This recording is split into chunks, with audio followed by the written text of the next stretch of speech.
இப்ப இந்த தேர்தல் கமிஷன் வாக்காளர்களை மீண்டும் சரிபார்க்கக்கூடிய ஒரு நடவடிக்கை இறங்கி இருக்கிறாங்க அப்படின்னு நம்ம சென்ற வாரம் அறிவித்திருந்தோம். அதுல நம்ம இப்படி அதுக்கு கடுமையான எதிர்ப்புகளை கொடுத்தோமோ அதே மாதிரி எல்லா அரசியல் கட்சிகளும் தேர்தல் கமிஷனுடைய இந்த நடவடிக்கை பீகார் மாதிரி விளையாட்டுங்க வச்சு எல்லாம் சரியா வராதுங்கிற அளவுக்கு கடுமையான நிலைப்பாட்டை காட்டின பிறகு இப்ப தேர்தல் கமிஷன் ஓரளவுக்கு பணிந்து ஒரு அறிக்கை விட்டுருக்காங்க. பீகார்ல நீங்க வாக்காளரை சேர்றா இருந்தா 13 ஆவணத்தை கொண்டே கொடுக்கணுமா, அப்பதான் உங்களை சேர்ப்போம்னு சொல்லி தான் கொடுக்காதவங்க நீக்கி விட்டாங்க. அப்ப அந்த மாதிரியான விஷயங்கள்லாம் இப்ப இல்ல அறிவிச்சிருக்காங்க. 13 ஆவணம் இல்ல, ஊராவணம் கூட தர வேண்டாம். நவம்பர் 4ஆம் தேதியில இருந்து டிசம்பர் 4 வரைக்கும் ஒரு மாசம் வீடு வீடாக ஒரு ஃபார்ம் தருவாங்க. அதுல நீங்க ஏற்கனவே ஒரு வாக்களிக்க ஒரு அட்டை தந்திருப்பான்ல, வாக்காளர் அட்டை நம்பர் இருக்கும்ல, அந்த நம்பரை குறிப்பிடணும். வேற ஒன்றும் குறிப்பிட தேவையில்லை. பாப்பா வரும் அதெல்லாம் கேட்டிருப்பாங்க. அந்த ஃபார்மை ஃபுல்லா பண்ணி கொண்டு கொடுக்கணும். அந்த ஃபார்ம் வீட்டுக்கு வந்தாங்கன்னு சொன்னா நீங்க 5 வாக்காளர் இருந்து 5 ஃபார்ம் கேட்டு வாங்கிடணும். கடைக்கு போயிருப்பாங்க, வெளியூருக்கு போயிருப்பாங்க, உங்களுக்கு கொண்டு வாங்கிட கூடாது. நம்ம வீட்டுல 7 பேர் இருக்காங்க, 10 பேர் இருக்காங்க, எத்தனை பேர் வாக்களிக்கிற நிலையில் இருக்கிறார்களோ அத்தனை ஃபார்மை வாங்கி என்ன செய்யணும்னா அங்கனுக்குள்ள ஃபுல்லா பண்ணி கொடுக்கறது இல்ல, ஃபார்மை தந்துட்டு போயிருவாங்க.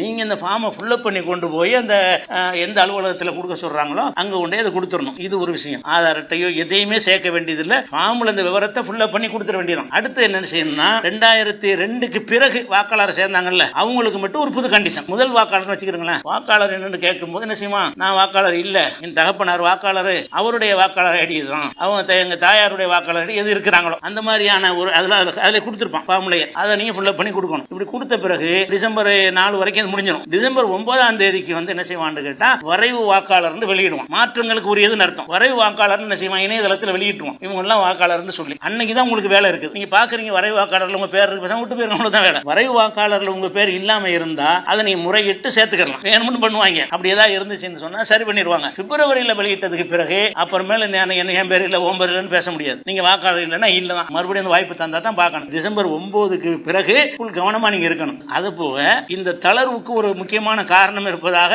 நிபுணர்கள் சொல்றாங்க. என்ன காரணம்னு கேட்டா வெளி மாநிலத்தவர்களை வாக்காளரா சேர்க்க கூடாதுன்னு பீகார்ல நிறைய பேர் நீக்கிருக்காங்க. அப்ப இந்த மாநிலத்துக்காரங்க தான் வாக்களிக்கணும் இருக்குல்ல. இப்ப தமிழகத்துல 1 கோடி வாக்காளர்கள் வடநாட்டுக்காரங்க இருக்கிறாங்க. அதாவது வடநாட்டுக்காரங்க இங்க தமிழர்கள் ஆயிட்டாங்கன்னு அது கணக்கு வேற. இவன் சம்பாதிக்க வந்திருக்கிறான், வருவோம் போயிருவான். அந்த மாதிரி 1 கோடி வாக்காளர் இருக்கிறாங்க. அவங்களை நீக்கிற கூடாது என்பதற்கு தான் இவ்வளவு இறங்கி வந்தது. காரணம் என்னன்னு கேட்டா இந்த கெடுபிடி போட்டு அவங்க எல்லாம் இல்லாம போயிருவாங்க. கோயம்புத்தூர்ல திருப்பூர்லாம் பாத்தீங்கன்னா வட மாநிலம் தான். அதை வச்சுதான் பிஜேபி கொஞ்சம் சில ஓட்டுகள்லாம் வாங்க முடிகிறது.